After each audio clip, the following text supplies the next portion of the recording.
Friends, welcome to my channel. Dhanesh here. In this video, I am going to discuss about Java OOP concept. So what are all the object-oriented programming concepts in Java? OOP concept in Java are the main ideas behind Java's object-oriented programming.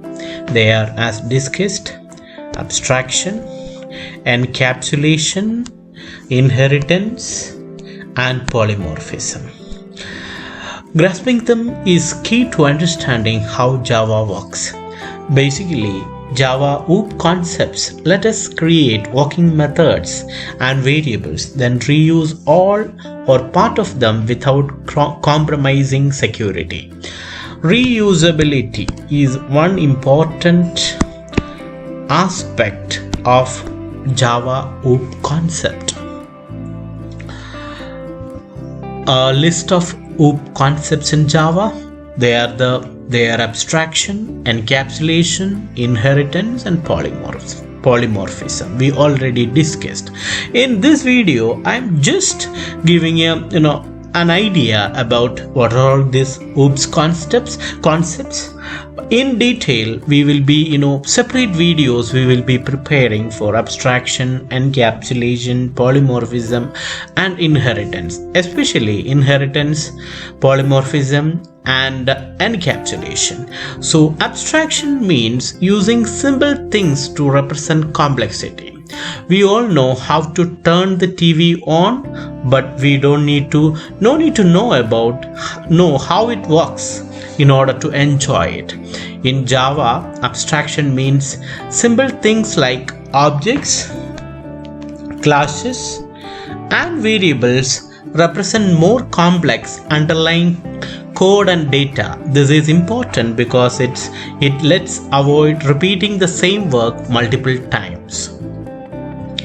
Encapsulation. This is the practice of keeping fields within a class private, then providing access to them via public methods. It is a protective barrier that keeps the data and code safe within the class itself. This way, we can reuse objects like code components or variables without allowing open access to the data system wide.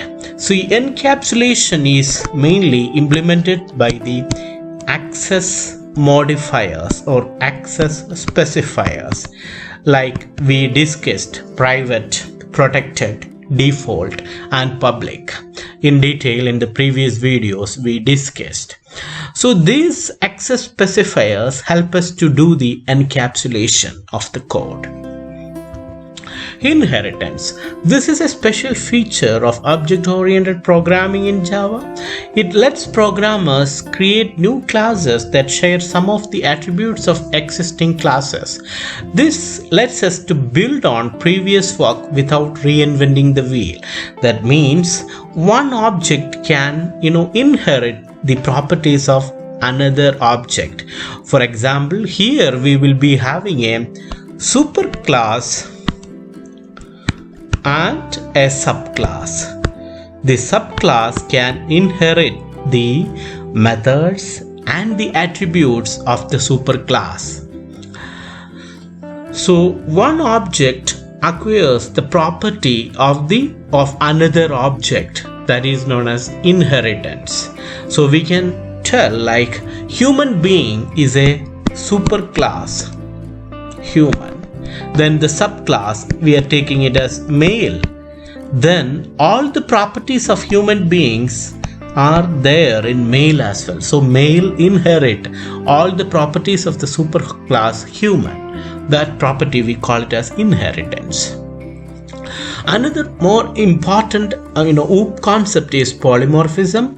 Poly means many, morphism means its Greek word form, many forms. This Java OOP concept lets programmers use the same word to mean different things in different contexts. One form of polymorphism is Java method overloading. We have already done it. Method overloading. That's when different meanings are implied by the code itself. Another form of polymorphism is method overriding. That's in inheritance it comes, we will discuss in detail.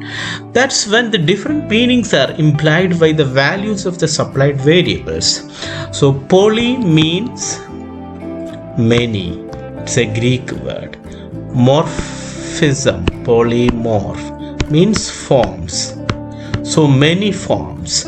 So one method and multiple interfaces, that is method overloading and method overriding. So one method performs multiple activities, that's polymorphism. So we covered all the aspects like polymorphism, abstraction, encapsulation, inheritance. This is a basic idea of this object-oriented programming concepts. We will be discussing in detail these aspects in the coming videos. Thanks for watching. Please like, share and subscribe. Thanks a lot.